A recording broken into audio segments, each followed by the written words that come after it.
And Cuckoo. Syncing video.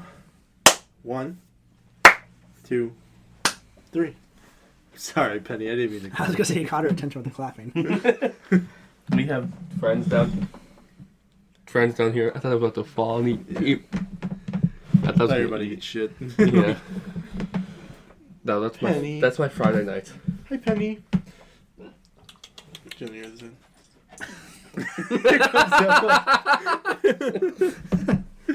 Emma comes running over. Where's my attention? Stop! Don't hump her! Stop! She's trying to hump her! Yeah, she does that if you pick her up. Hi, Penny. How are you, Penny? Hello. You're adorable. And so are you, Emma. Emma, come here. Emma's whimpering. Come here. Come here. Oh my god! Take her. Take Penny home. Why are we just passing Penny? Or we're just passing Penny from person to person? Ew, get no! Penny. Stop licking her down there. Hi, Penny. You gotta give Emma some love, too. I know. Hi, Emma. Emma, stop licking your sister's ass. I'm gonna just take your phone so it doesn't fall. Thank you. Hi, Emma. Hey, me. Emma's adorable, too. I want you. You adorable, baby. Hi, you. Now it's Drew's turn. Called Pass the Penny. That's what we can use for our turn to talk. We just pass Penny. That's Penny over. You're a good girl. Daddy has her. Go look at him. That's not her father, that's Drew. Emma. It's father. Oh, what a great segue. Father. Emma. What? Father student. Oh, yeah. All right, guys. Anyways, okay, let's start. Yep. All right. Keep all that in. Oh, we will keep all that in. I've already synced the video. They are in it now. They are adorable. Yeah. All right, we're actually going to start this video now. Just a small little visit from Drew's dogs, Penny and Emma, who are adorable. Here comes Emma. All right, we're actually going to start this video. All right. What? What just happened? She shook her bed. She grabbed it, she like shook it.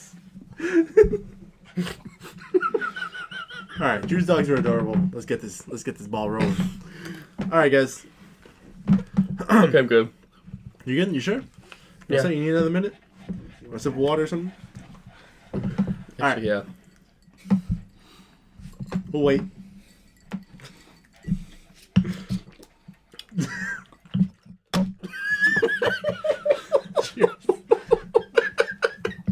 Alright. Nothing ever goes my way, damn it. I'm good. All right, we ready? What's going on, guys? I'll leave all that in so you guys can see the little shenanigans that just happened before we started this video. But yeah, this is Critical Eye. I don't think I said that in the last video. No, I We think just kind of started. I don't think we ever said Critical Eye. We finally have I a think channel we're name too, somewhere. Maybe. yeah, we have a channel name. I already put it in the intro video. So Oh, okay, so we don't need to put it here. Yeah, it's a graphic. I mean, we'll put. Who knows? But yeah, we didn't say in our last video that we did with Doctor Strange. I think we were a little bit excited to talk about Doctor Strange. Yeah. We just started talking. But this is Critical Eye. Officially Critical Eye. My name is Kevin. Chris. And I'm Drew. yeah. So we're here. We're gonna have another podcast where we talk about a couple films. Today we have a bit of a hat trick.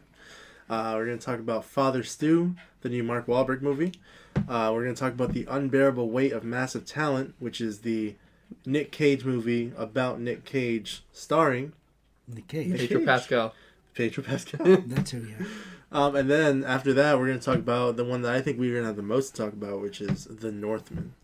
The Northman was a really good movie.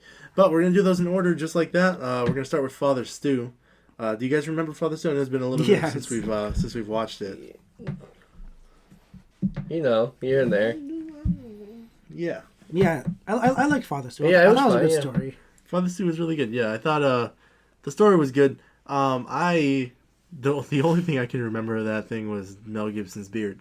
And it's not that he had like a weird beard or anything like that. Glorious. There was a lot of like really tight face shots in this movie. Yeah, it was really weird. And you like to sit up close in the front, right? Yeah, me and my girlfriend, when we go just us, we sit in like the second row. So I was spending most of the movie watching and counting Mel Gibson's beard. How many were there? There was at least 3,000. It was weird. I was just counting them over and over. And then Mark Wahlberg's mustache was weird. He had like a 70s mustache. Oh, I asked her how weird the fat suit looked on him. Yeah, the fat suit was strange. It was weird seeing Mark Wahlberg fat, but it was also like there were some shots where you can see the line where his fat suit started and where his face started. He did gain some of the weight. Yeah, for movie. He did gain quite a bit, but then the rest of it was like a fat suit. Yeah, but I assume for him, he has to just kind of sit on a couch for a month eating cheeseburgers to gain any weight, because that dude is in massive shape. And he works out every morning. Exactly. So I'm assuming he ate donuts and burgers all month and then just didn't exercise, which surprisingly didn't give him a heart attack. But I'm sorry to interrupt, but she just has part of her bed in her mouth. Yeah, she sucks on like a pacifier. Yeah, that's fine. That's cute. We've already been through the whole dog part of it. I didn't see that. Sorry. No, it's okay. But yeah, the film starring Mark Wahlberg and Mel Gibson is about this guy who doesn't really know what he wants to do in life. He wants to be a boxer, but he has some medical issues that say that he can't be a boxer. He wants to be an actor. Can't really catch a break as an actor. He meets a girl who's a really devout Christian, right? Catholic. Which is a form of Christianity anyway. Yeah. Really devout, just religious girl who's very strictly religious. And he tries to sort of become religious to get with her, to start dating her. But turns out he's more religious than he thought. So he turns to religion and tries to be a priest. Well, because she said if you want to be with me, you have to get baptized, pretty much. Yeah, she basically said, "Hey, if you want to be with me, you need to get baptized." And he took that and said, "You know, I'll just be a priest instead." Pretty much, yeah. Yeah, and so he basically falls. He has a bad motorcycle accident where he's hospitalized, and after that, he decides to be a priest. And in the hospital, they tell him that he has what's the disease that he has? I know they said it's something.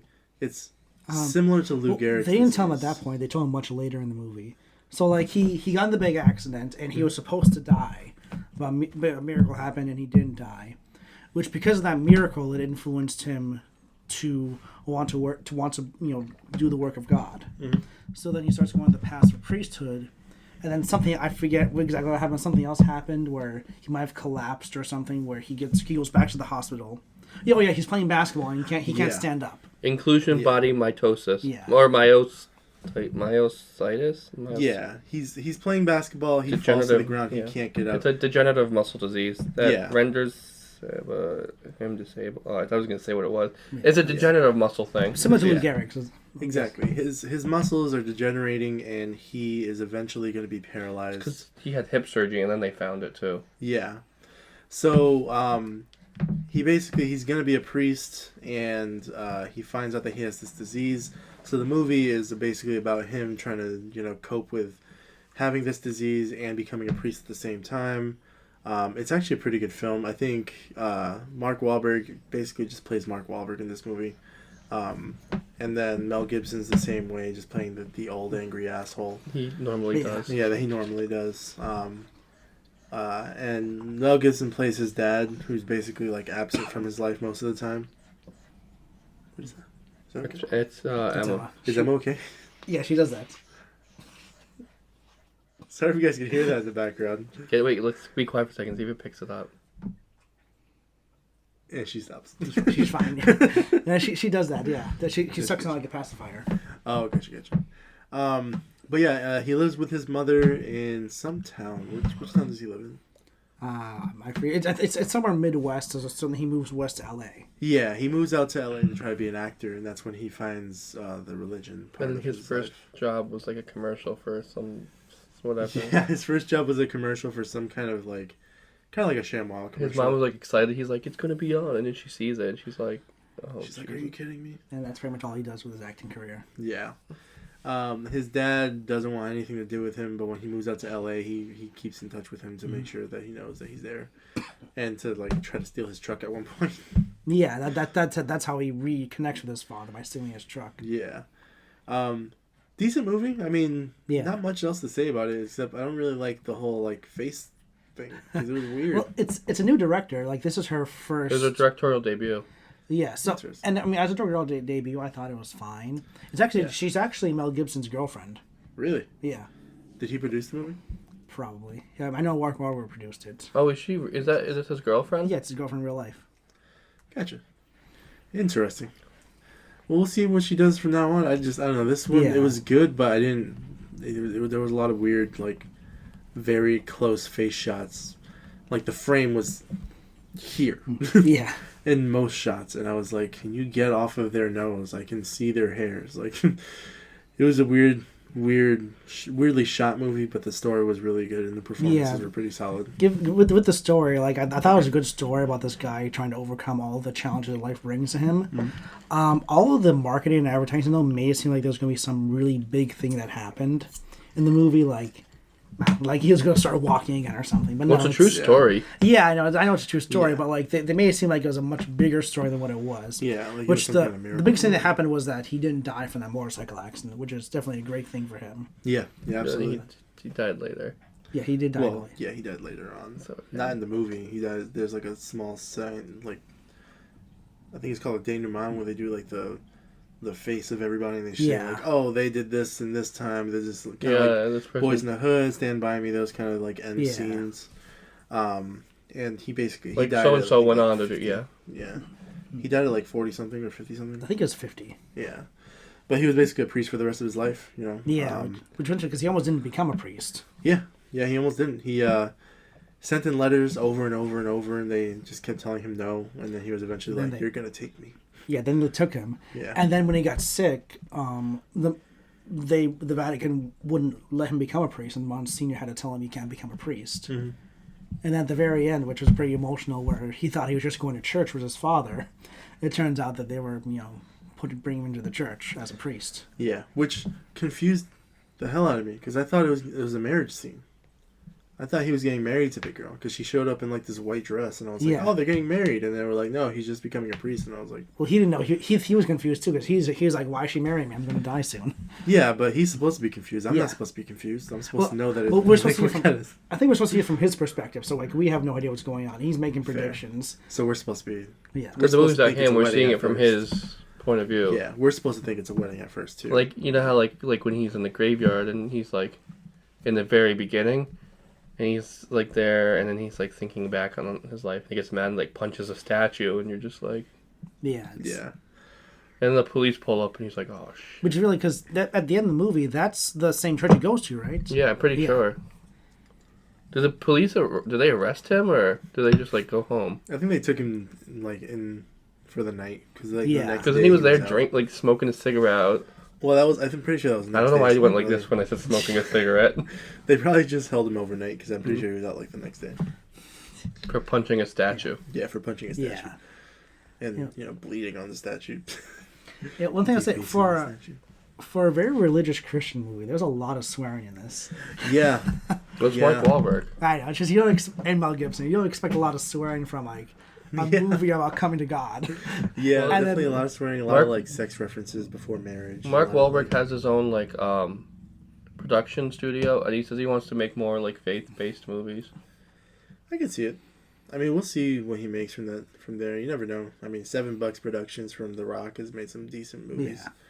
So you never know. Oh. Actors making their own studio is actually, I mean, I support it. You know, using your own money, reinvesting into the industry, making your own movies. I like it. Yeah, because didn't Tom Cruise buy out the studio that made Rocky? I think. I think so. I don't know. Yeah. Yeah. I don't really have much else to say. I don't have about anything Father's else. I Day. mean, I guess with the performances. Speaking of Mark, what do you think of his performance? I thought it was decent. You know, I thought He's Mark Wahlberg. it was very Mark Wahlberg being Mark Wahlberg, like he is in most movies, like the Transformers movies. You know, Two Guns. He's very Uncharted. You know, Ted. He's a good Yeah. funny guy. He's a good like action guy. I don't know if He's very charismatic. Yeah, he's very charismatic. I don't know if I really buy him as like a dramatic guy yet. I don't know if I've seen him in too many dramatic roles. He's in a couple of good dramatic roles, like The Departed and Well, he's The right, Fighter. Yeah, Like, I'd say The Departed's more of his. I thought The Departed was more of his like comedic roles because he played that that guy who was just kind of like the angry cop all the time. Yeah. And what was the other one that you saw? The Fighter. The Fighter. Have you seen The Fighter? Oh, The Fighter's actually one of my favorite movies. Yeah. That's his best performance. Yeah, that was definitely his best performance. I really liked Mark Wahlberg's performance in this. It was strange though. Like I would say the first half of his performance was pretty close to The Fighter, but then like once he started getting the illness, I mean his performance was still good, but you could tell he was trying to act. Yeah, I can see that. Yeah, I mean, I think in the Fighter, Christian Bale definitely stole the show. Yeah. But I think in this movie he definitely. Does. Huh? That's what he normally does. Oh yeah, he usually does when he's in any movie. He could be like a cameo and he'll still steal the show. But I think, I mean, he did definitely show two different sides of his dramatic acting. You know, he was the funny go happy guy from, you know, the Midwest, and then he got into the accident, found out he had an illness, and then he had to be a lot more serious toward the end of the movie. So I think it was a decent acting job, but I think, you know, it was pretty much like the same kind of charisma that we've seen in a lot of different movies from him. Yeah. And I'd like to see something more than that. Like, I'd like to see him try like a peace period, you know, like try something. A period piece? Yeah. A period piece, yeah. A peace period, I said, didn't I? Yeah. I thought it was like a period piece, I think. A period piece, like, you know, something like a Renaissance movie or like a, you know, medieval, something like that. Western? A Western. Something that will just show that he's more than just like the tough dude or the funny guy. Are they Westerns considered period pieces? Who? Westerns, are they considered period pieces? Or is that more like... Old Western, West. Yeah, the Wild West. That's a period, yeah. If you're doing like Western now, it's just like L.A. You know? What's like, a lot of time in Hollywood? Yeah, exactly. You tired? You're good? I'm good, yeah. You're good? Okay. Yeah. But yeah, I thought his performance was decent. I'd like to see more from him in his like future projects. Mel Gibson, I thought was the same as he usually is in movies. Like, he's pretty much the same guy he was in Daddy's Home 2. Patriot. Or in In The Patriot? I don't think I've ever seen The Patriot. Or like The Expendables 3. I'm not a big Mel Gibson fan. I've never seen a lot of his movies. Daddy's Home 2 I've seen. Daddy's Home 2 and The Expendables 3. I've seen Hacksaw Ridge. Oh, Hacksaw Ridge is really That's a good. great. He directed that one. He did? Andrew Garfield? Yeah. Or The Passion of Christ. That's a good one too. That's another Jesus. That's another very interesting religious movie because that one's just about beating Jesus the whole time. Yeah. It's just Watch 2 it hours in of IMAX. beating him to a bloody pulp. The park. Just watch it in IMAX. Ah! Sorry, I'm not making fun of the guy. I'm just... I was trying to figure out what that scream was. Jesus getting like... Oh, okay. You're trying to imitate. Ow! Just an IMAX just super loud. Yeah, no, I don't know. I've never actually seen any of his movies. Like, I haven't seen any of the Lethal Weapon movies. I haven't seen any of the, what's that crazy one where he's like the dude who can talk to the puppet? The one with the beaver puppet, right? Yeah. I forget what that's called, but I know what you're talking. I think it's just called The Puppet. Yeah. I've only seen, I think, 2 or 3 movies with him. That's not the sidetrack, but that movie was like delayed for a long time. It was supposed to star Steve Carell originally. Yeah. And then they ended up going Mel Gibson. Yeah, but either way, Mel Gibson's good at playing crazy, though. Yeah, well, that's because he is he crazy. is crazy. Yeah. I know he is. He's also He's insane. racist. I don't know about that. I wouldn't go into that. I don't follow his career very much. This is like, I don't know. I know he did that one interview where he called the... Don't sue me, Mel. Yeah. He called the interviewer like an asshole or something like that when he thought he was off the air. Yeah. It's like, douchebag. His like old girlfriend, he yelled a bunch of like racial slurs at her and said some really mean things. Yeah. And it was all recorded. Yeah. Yeah, he said that a few times. Yeah.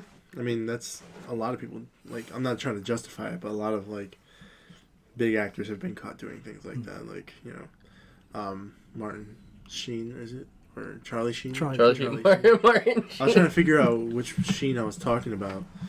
Charlie Sheen has done it, you know, just, like, people just go crazy sometimes when they get that old and in the film business for that long, you know. Yeah. I think they can do whatever they want, but just crazy assholes. What do you think about the performance, guys? I really liked them. Like I thought Mark Wahlberg definitely gave his all in this movie. I mean he always plays a Mark Wahlberg character, which I think is fine. He's good at playing that character, and I think he did a really good job in this. Like, I think he did a great job in the first half, and the second half he just did a good job. Like, I agree with that. With Mel Gibson, I mean, Mel Gibson's Mel Gibson too. He was fine for what he was. The other side characters, like the mother, was fine. The girlfriend. Yeah, I can't think of anyone I didn't like in the movie. Yeah, me either. I know there was also that guy that he went to the church school with. Oh yeah, the other priest. Oh, what was Yeah, it? The one who was like really The one that devoted. he told him who his name was. He goes, "That's your name?" He goes, "Yeah, it's a biblical name."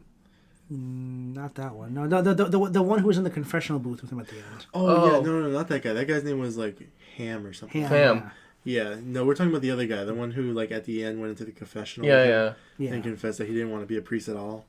He's like, I've been trying so hard to like be approved by my parents, and you just did this effortlessly. And he's like, well, maybe sometimes you don't have to like try, or if you don't want to do it, then don't do it. You know. That guy I thought was actually not bad. I thought He was good. Yeah. But other than that, I don't know. There wasn't really anything that really stood out to me besides like the really tight face shots. Yeah. I really liked the scene when Mark Wahlberg doing his first confession. He's just swearing the whole time at the priest in the confessional booth, and the priest is trying to be patient with him. You guys were talking about the guy that was like jealous of him, right? Yeah. Yeah. Yeah. And he like tried to come at He was the one that's the at the school who was like really focused on becoming on like the priest education. Everyone else was like having a good time playing basketball. He was just there studying. Yeah. And then there was a beginning where he was at the when he was working at the deli, and he's like, He goes, "Hey, you in Hollywood?" Yeah. Hey, you work in Hollywood? You know anybody in the film business? Huh? You know anybody? Like thinking he's gonna make his big break. Thinking everyone in LA works in Hollywood. Exactly. Thinking everyone in LA is like a part of the film business. The dogs again are just walking around there.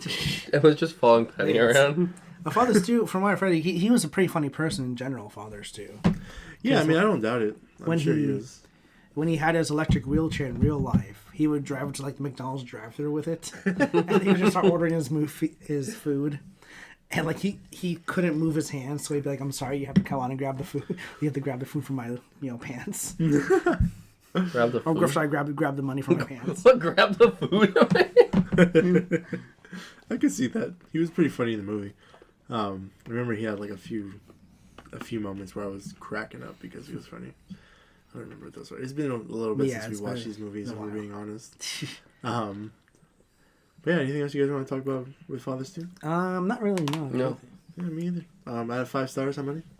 I'd probably give it a little bit higher, 3.5. Yeah, that's what I was gonna say. 3.5. Yeah, I'd probably say 3.5.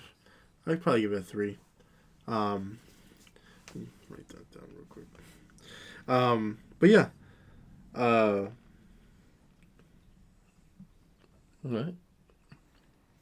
Well, you're in those stars. Yeah. Yeah, so Father Stu, probably 3.5 stars. It wasn't the best movie. I'd say out of Mark Wahlberg's movies, I'd probably not put it at the top, But I think it was an alright movie. Yeah, it's a good it's a feel good movie. Yeah. I wouldn't rush to the theaters to see it. But I mean, if you have to catch on TV or streaming, it's if it's on TV, you've never seen it before, you might want to watch it. Yeah, it's just a pretty average movie. I don't know if I would go out of my way to watch it again, though. Same. I don't know if I'd actually like. Well, even if it's on TV, I might. If I see something else, I'm like, I might more interested. I'd watch that over. Yeah, it was a pretty decent movie. Our next two, though. So the first one is The Unbearable Weight of Massive Talent. Mm-hmm. That I thought was much better than I expected. Mm-hmm. It's the Nick Cage movie about Nick Cage, starring Nick Cage, where basically he's, down on his luck in his acting career. He's in a lot of debt, and this job comes across his desk where he's basically going to a very wealthy man's birthday party.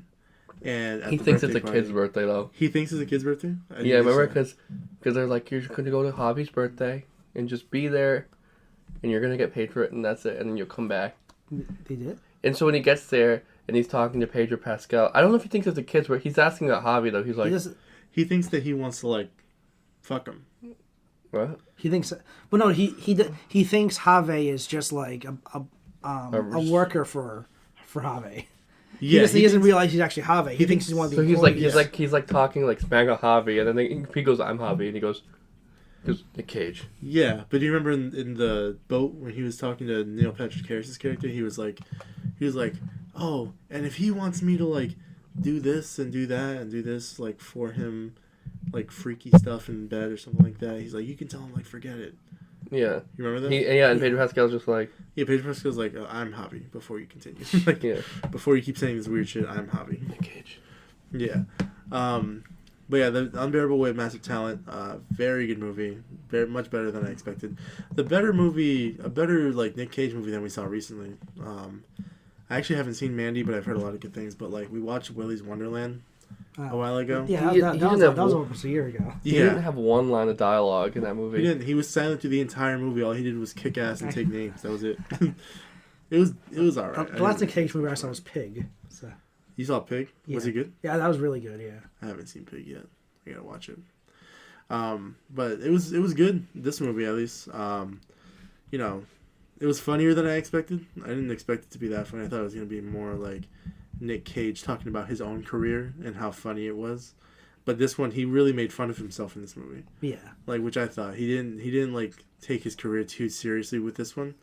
He was more just like, yeah, you know, I'll take it. You know, I'm not really like doing great right now, but I'll do it. And then they're like, yeah, Nick Cage, he's a good actor. He's like, Nick Cage is a great actor. like just playing around. It was a really good movie. Him and Pedro Pascal has some really good chemistry together. What do you guys think? Yeah. Sorry, no, go ahead. I really liked the chemistry between Nick Cage and Pedro Pascal. I'd love to see them do more stuff together. Me too, yeah. One of my favorite scenes was when they were tripping on drugs. Oh, yeah, that whole, LSD. and they were like sitting there, and he's like, those people are staring at us. Yeah. And he goes, just laugh. And he goes, and he like looks right at them, and they're just like, what? And then they run away, and they go sit down, and they go, they're following us, because they just happen to be there too. No, it wasn't them. It was, no, it was two other guys. It was two other people. It was another bald person with like red hair. Yeah, and they just started saying it. They were just tripping, so they thought that it was them, but they were... Oh, it was great. They were like tripping on acid or LSD or something, and then they were like driving, and he's like, Nick, you have to drive better than me. Because he kept going, I'm on mushrooms. Yeah. He's like, Nick, you have to drive. You drive much better than I do. I've seen you in movies. And he's like, okay. He drove right into the car. Yeah. He starts crashing into everything. And then when they're trying to get over they're like running, and then they're trying to get over that wall. And he's like, I gotta leave you behind. Yes. And he's like, Nick Cage is like crying because he has to leave Pedro Pascal behind. And he's sitting on the wall. He's like, no. And he's like doing that thing where he overacts, but on purpose. Yeah. This was definitely a place where he was free to overreact. And then Pedro Pascal walks around the wall. And he goes, should have just come over here. Yeah. And then I did like the manifesting of his like younger self. Oh, with the long hair. They didn't do much with that, but no. But what they did do was good. I liked it. Where was that him? And they just de-aged him. Yeah. Yeah. And he was basically like Nick Cage saying, "Yeah, man, you're still awesome. You're still great. Like, don't slow down at all." And he was like, "I'm not slowing down." Yeah. And then finally he realized, yeah, I need to slow down a little bit. I like the joke of Paddington too. Oh, yeah. That is a great movie. It is a good movie. I saw that in theaters. Oh, Paddington? Yeah. Oh, I haven't seen Paddington. I saw both of them in theaters. You should watch it. I should watch it. I haven't seen it. I gotta watch it. But they were basically talking about how like Pedro asked Nick how, like what his top 3 favorite movies of all time were, and he's like, I can't really do that. You know, it's hard to do that. He's like, what are yours? Like he goes, 2 Nick Cage movies and then Paddington. Yeah. He says like 2 Nick Cage movies. I thought it was a Nick Cage movie. That really obscure old German movie. Oh yeah, that one that he tried to show his daughter. And then Paddington too. Yeah. They have a lot of really good chemistry. I'd like to see them in more movies. Even if it's not like The Unbearable Weight of Massive Talent 2. I'd like to see them in other stuff. Yeah. Nick Cage, definitely a good role for him, you know, playing himself.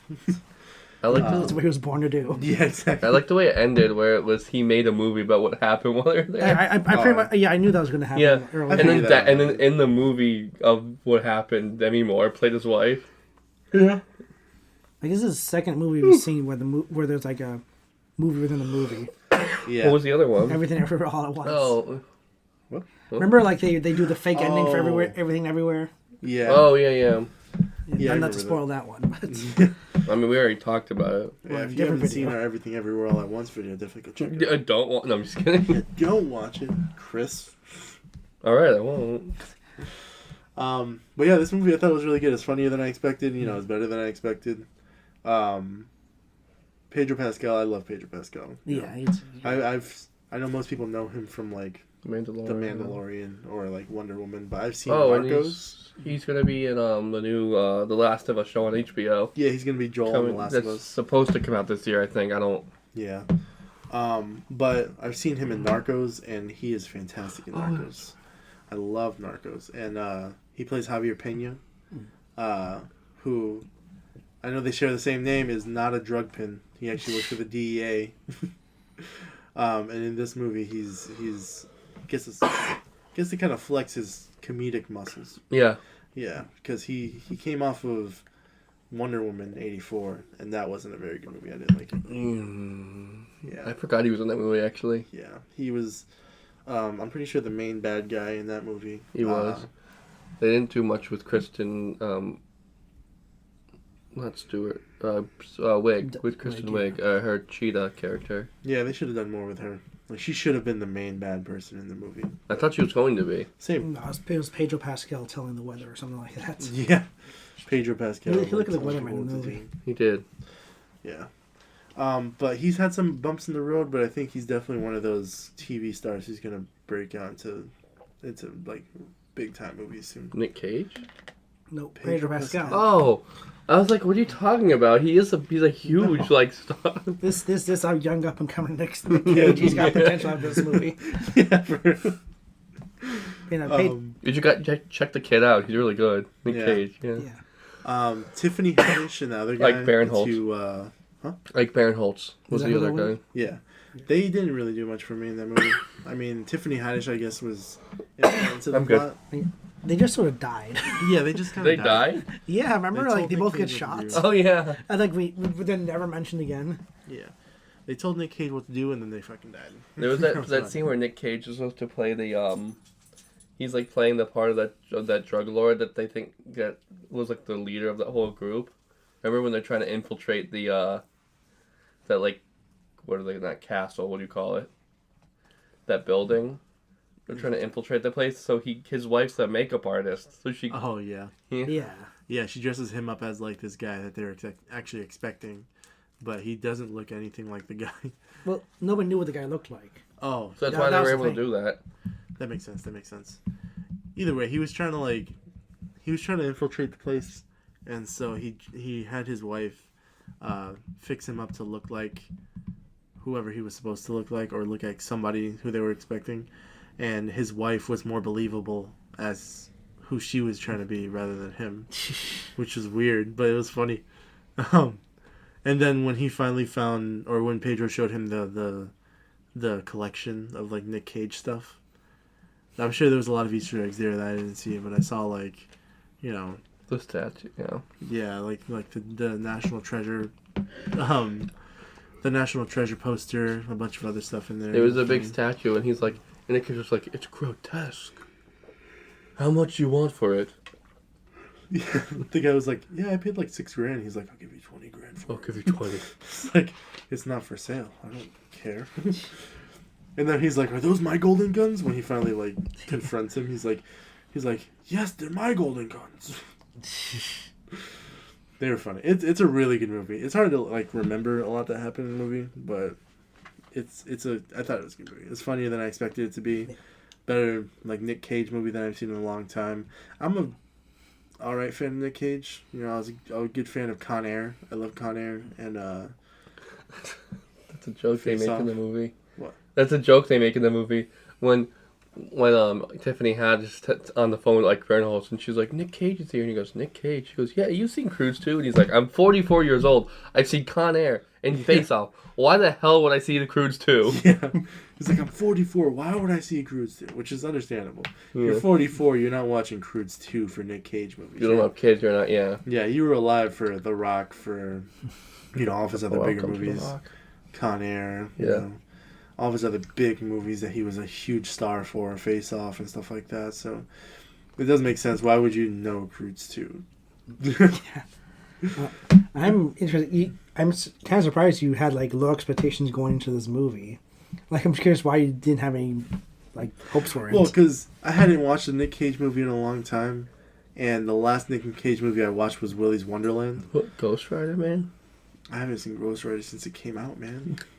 But I thought his career was on the decline. You know, I figured like he's just not doing very well nowadays.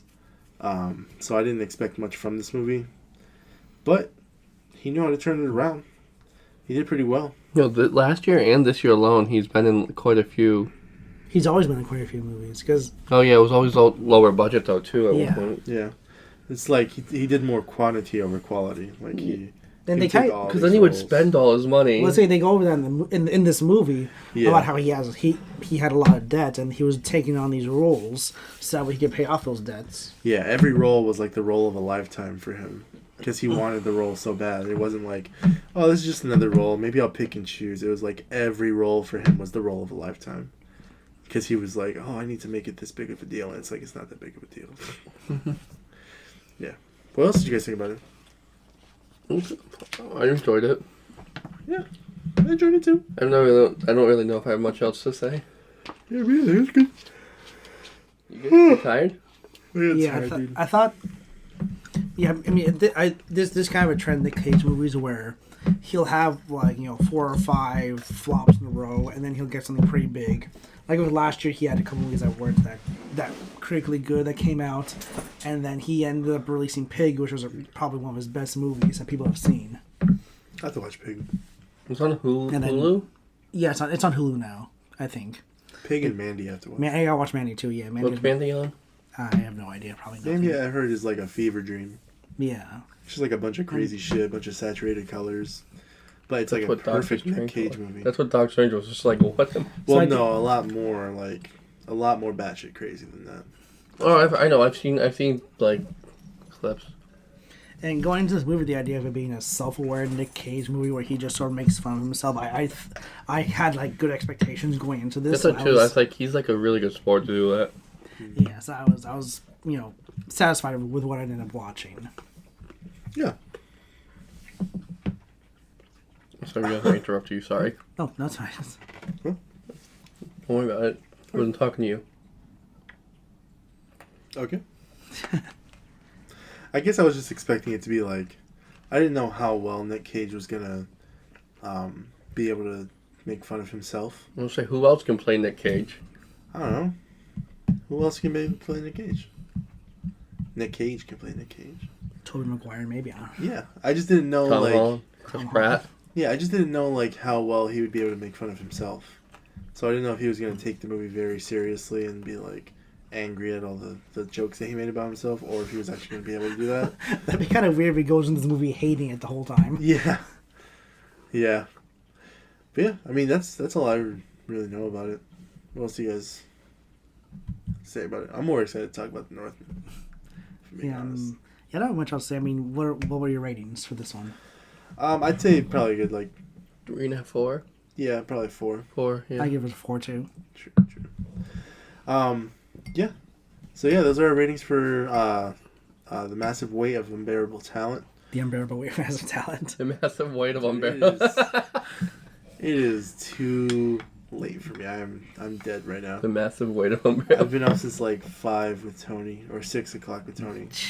I'm tired. I'm exhausted, especially with the whole thing this morning with Doctor Strange. I think you're talking about the spider. Took all my energy out. Huh? I think about the spider.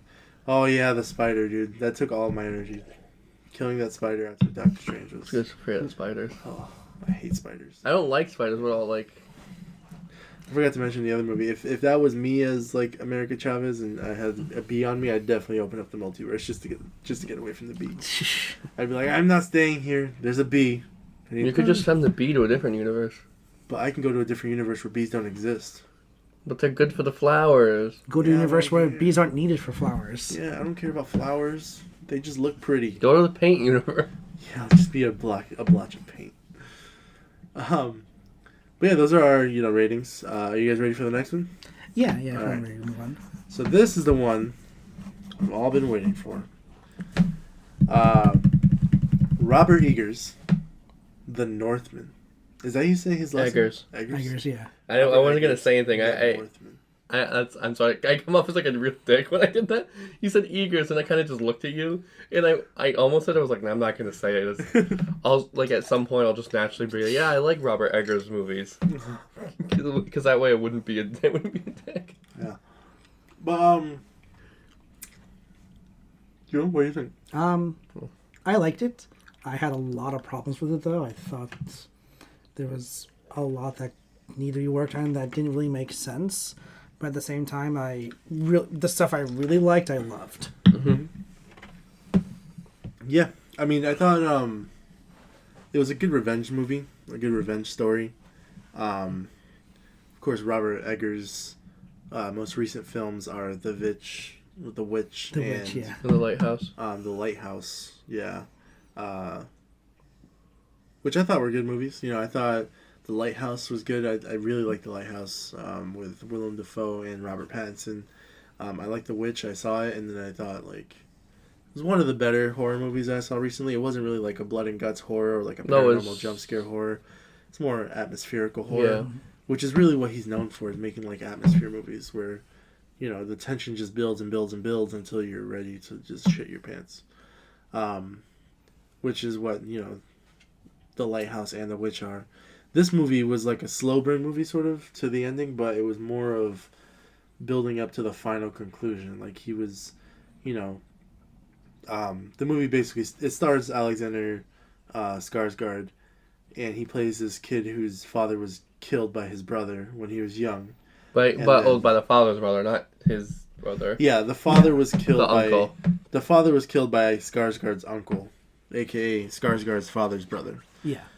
In order to take over the town, and he finds out that it was for nothing. The brother basically lost, and then had to go live in on a farm somewhere. He opened like a cattle, like sheep farm or something. Yeah, and so because of that, he disguised himself as like a slave to go live on the farm and work on the farm.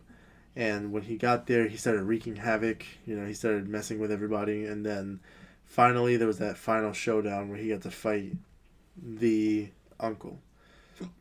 Good movie. Excuse me. Alexander Skarsgård's performance I thought was good. You know, Willem Dafoe, Anna Taylor-Joy, Ethan Hawke. I did not expect that from him.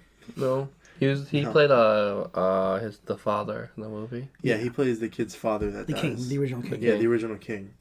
But what you guys think about it? Don't let me talk on for hours. No, I agree with Drew. I enjoyed it for what it was. I definitely had some problems with it. But also there was stuff I liked. Like Drew said, you know, what worked. Yeah. Yeah. Yeah, like I said, the visuals in the movie were great. The story itself was good, but the movie just felt like it just kept dragging. That's exactly what I was thinking. Like it's what was it, 2 hours and 15 minutes? I think so, yeah. They probably could have done that story in like an hour and 45 minutes. That's fair. And which is kind of strange because like with the light. No, go ahead. I'm waiting. We have to wait for you to finish coughing before we can continue. But with the Lighthouse and the Witch, like those were also slow movies, and much slower than they need to be. But I felt entrapped in those worlds. With this one, even though it was a bigger world, I couldn't really grasp it, and I think that's what kind of like threw me away from it. Gotcha. I have heard it's probably one of the, if not the most accurate film Viking wise, like how they really lived and what they were like, and all their like weapons and clothes and all that stuff. I mean, the Vikings were in the movie for like 25 minutes or so. No, I know, but like the way they were like, that's like the most accurate. Yeah. Yeah, I agree. I thought it was a good movie. I liked it. You know, every time I see the word or hear the name Skarsgård, I'm always tuned in.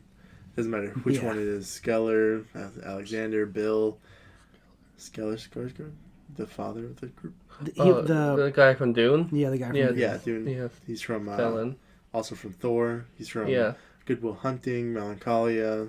Mm-hmm. Every time I hear Skarsgård, I get really excited. I'm like, yes, I gotta see this. Because and originally I didn't realize this. Originally, Bill Skarsgård was supposed to be the star alongside Alexander. So he's the one that played Pennywise, right, Bill? Yeah. Yeah. I didn't realize he was supposed to be in it, and then apparently there was like scheduling conflicts, so he couldn't be in it, and they may have just rewritten the movie to make sure he wasn't in it.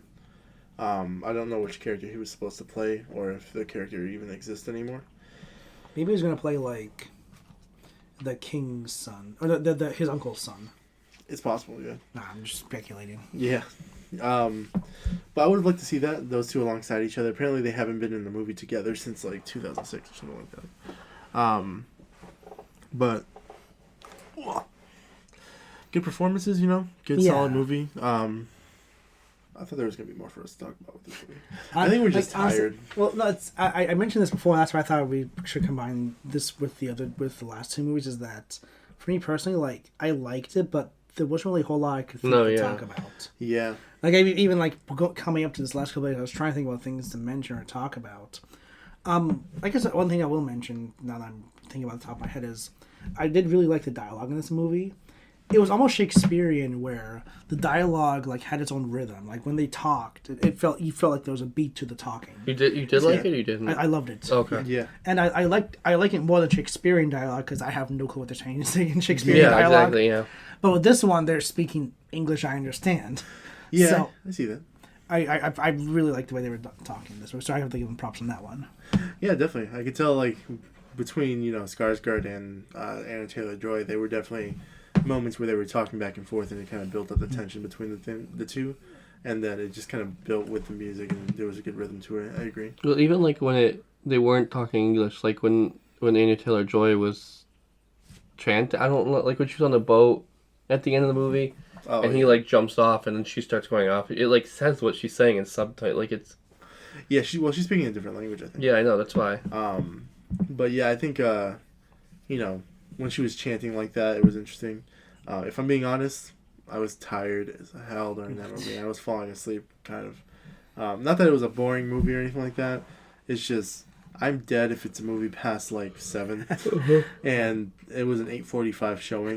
We thought it was 8:05 or 8:15. Yeah, well, we thought it was 8:15, and it turned out to be an 8:45 showing. We were like, I have to wait another half an hour. So you guys went and played? Yeah, we went and played air hockey and a bunch of other stuff at the arcade. And it was it was a further away theater too. Yeah, it was a farther theater, and it was like 45 minutes away from me. From you. By the time I got home, it was like midnight, and it took me on the way back. My like GPS was taking me that's why I was behind you, because it was taking me in all the back roads back home for some reason. I didn't even realize you were behind me. It was behind you for some reason, and because I didn't come in that way, but then it took me back that way. Yeah, that's true. Because usually whenever I go home from UMass from there, it would take me to the highway. It said it was quicker that way today. I don't know if there was like an accident on the highway, maybe. It's weird. I was like, I don't know this way. But yeah, the Northman was. Yeah. The Northman. The Northman was a good movie. I thought it was funny when when he's a kid escaping, there's this guy who like tackles him, and he cuts off his nose. Oh yeah. And then he finally meets up with him again when he's older, when he's a man, and he's like, a young cub once took your nose, and the big bad wolf is here for the rest. And then he sticks his blade like through his nose to the back of his or the back of his head into the wall. I was like, oh, that looks terrible. That was great. Yeah, that was insane. There was a lot of really good parts like that, like when he finally got around to killing a bunch of people, and then he put them up on the wall. Oh, yeah. That was a great part. The movie had some pretty good action to it. Yeah, some decent action, some good fight scenes, He finds out his mother was involved with the whole killing of his father. Yeah. Yeah. I thought that was extremely predictable. That was kind of what I didn't really like about the story, too, it was like I could tell from the beginning of the movie that that's what was going to happen. Yeah. But then, like, at the beginning, they kind of threw me for a turn because, like, you see her, like, screaming and yelling about, like, while they're carrying her off. So I'm like, oh, maybe it's not going to go that way. And then she goes, oh, no, I was laughing. I'm like... Yeah. Which, I mean... Is that what she said? She was laughing? She was laughing with joy as they were carrying her away. Which I mean, I'm thinking that because Robert Eggers likes to go through different perspectives. Like with the Lighthouse, you see things through different perspectives, and you don't know what's actually right or wrong. So I'm thinking that the kid sees his mother. We're seeing it through the kid's perspective, where he thinks his mother's screaming, and then she's actually laughing. Yeah, probably. I don't know. I didn't really predict that. It could have been that I was exhausted, like I am now. But I didn't really see that happening. But yeah, there was that weird like ritual scene at the beginning with the kid and Ethan Hawke. Yeah, and Willem Dafoe. Yeah, Willem Dafoe, when they were like pretending Barking. to be wolves. And then we never see Willem Dafoe again. Yeah, and then we never saw him again. He was dead. Well, we saw his skull. Yeah, You saw Skull? Yeah, remember that the other Viking guy who, when Ethan Hawke, well, not Ethan Hawke, when Alexander Skarsgård later goes into like a cave and there's a Viking guy there and he has a skull. That was the wonderful skull. Oh, okay. yeah. They basically like tortured him and then cut off his head. Which As is you do. unfortunate. Yeah, as you do when you're a Viking. Yeah. Yeah. Sorry, I'm exhausted. I can't it's really fine. think of anything else. Can you guys think of anything else about this movie? Trying to think. There was a couple of things I wanted to bring up. I'm losing my thought process on that. I gotcha. It was a while. We should definitely record these like sooner to the movie. We'll try to record them a lot sooner so we can. Like I said, I know I've been more negative on this movie, but I did enjoy a lot of it. Like I said, I like the story. I love the acting. The visuals were fantastic. Yeah, definitely. I mean, like I can't see it. Like, if we're talking about like Oscar-worthy stuff, I can't see it getting a whole lot of like screenplay or Best Picture nomination stuff like that. Maybe like actor for Alexander Skarsgård. Even though I like the acting, I still don't think I could see them a Best Actor nomination. Well, he was like an absolute beast, though. Yeah, but that dude was huge. I can see. Oh, sorry. No, good. I was like, I can see the movie getting things like cinematography, makeup, production design, costumes. I could see getting nominations for those. But other than that, I can't see getting much. The of score was cool too, though. Score too, yeah. Actually, I'd say score. There was a lot of that chanting and the choral. Yeah. Like, Yeah. yeah. Sounded like you were gonna say something else. No, yeah, that was it. Okay. But yeah, we'll wrap this up because I think it's. I mean, unless you guys can think of anything else. I'm too tired to really. What are your ratings for this movie? Oh yeah, ratings. 3.5 Probably to 4. 3.5 to 4. Yeah, I gotta give it 3.5. Yeah. I need to rewatch it though because I fell asleep. 3.5. If I had to rank the movies though, I'd probably say Northman was my least favorite out of these three. I would say first was Nicolas Cage. Yeah. Then it was Fathers 2. and then it was Northman. That's what I would say. I'd probably flip Father and Northman. Yeah. Just because there was too many I was too distracted by all the face shots. You want to say again? I don't know if I made it too loud so you couldn't hear it. I don't know if you said you'd flip Fathers 2 and Fathers 2 Northman? and Northman is what you said. Yeah, I Okay. do like Nick Cage, The Northman, Fathers 2. Just because I was too distracted by all the faces. You were right up in it too. Yeah, you yeah. could probably smell the beard. I was like, oh my god, he has a book. Could you? That's probably the reason why I don't like saying so close, because I get too distracted seeing things. Yeah. Could you see Mel Gibson's like? What was it? Could you smell his breath? Yeah, it smelled like whiskey. Well, That Mark sounds Wahlberg. that sounds about right. Mark Wahlberg just smelled like Boston. Yeah, He smelled like Wahlburgers. smelled like Wahlburgers, which we tried the other day, and they are way too. Sorry, Mark, but they are overpriced and bullshit. If I'm being honest, I had a burger melt, which was like $16, and I was like, what the For fuck is that. this? Yeah, for a burger melt. Oh. And then the bottom piece of bread was like a sponge because it was so greasy that everything was just at the bottom. I guess it also depends on who cooks it too, though. I mean, Yeah, probably. I haven't been to I haven't been to the Wahlburgers in our area, but I went to the one out in Boston. Was it better? The original. Yeah. From what I've heard, this one in our area is not nearly as good as the one in Boston. Because when I went to the one in Boston, it was cheaper. Oh, granted, that was about over 2 years ago. Like my burger was like $12, and it was like better than like a Five Guys quality burger. I'll have to check it out. Maybe I'll go to the one. I don't mind Five Guys. I think If you want it's to take a trip, greasy. I'll go to Boston. I would go to. I don't know if I would go to Boston for that, but I mean, if you're in the area, go. Yeah. Tax East. Yeah. But that's what I thought about those movies. Any last thoughts before we wrap this up, guys? Nothing really. No. Yeah, me either. Alrighty. Well, thank you for watching. Sorry this one wasn't as exciting as We're tired. the last couple. We're exhausted. We saw Doctor Strange this morning at like 10:30. Then we went out to lunch, and then we came and recorded a very enthusiastic Doctor Strange / MCU movie video. So definitely Music check out. video? What? Oh, I think something a music video. I was gonna say MCU. movie, but I accidentally said movie, and I meant to say video. So I said movie video. Oh. Yeah. But definitely check out all of our content on Critical Eye on YouTube. Yeah. We're also on Twitter and Instagram now. Yes, we are. We are. Yeah. We didn't mention it before. There you go. You make up for the fact you tell us. Yeah. You We're make up for the also fact you tell us something. on Twitter and Instagram. They are not fully set up yet. We still need to make like the bio and. We'll put the logos. stuff in the description or somewhere on the screen, maybe. Yeah, we'll leave it in the description. Yeah. We have they're not called Critical Eye. They are called Critically Watching because Critical Eye was taken. Bastards. But, yeah. But it's called Critically Watching. That's our Instagram and Twitter handles. Definitely follow us on there. We'll keep you guys updated with video uploads and different things that we want to talk about. But yeah, I'll leave a link in the description for both the Instagram and Twitter. Feel free to like, share, and subscribe. Leave a comment and turn on notifications. Follow over there. Excuse me. Yes, and follow us on Twitter and Instagram. And we'll see you on the next one. Actually, should we talk about the next one? I don't know. What's the next one? Men? Man, that was what we're doing next? Oh, Yeah. when does that come out? Next week, right? No, it comes out the week after next week. Next week we're gonna do the.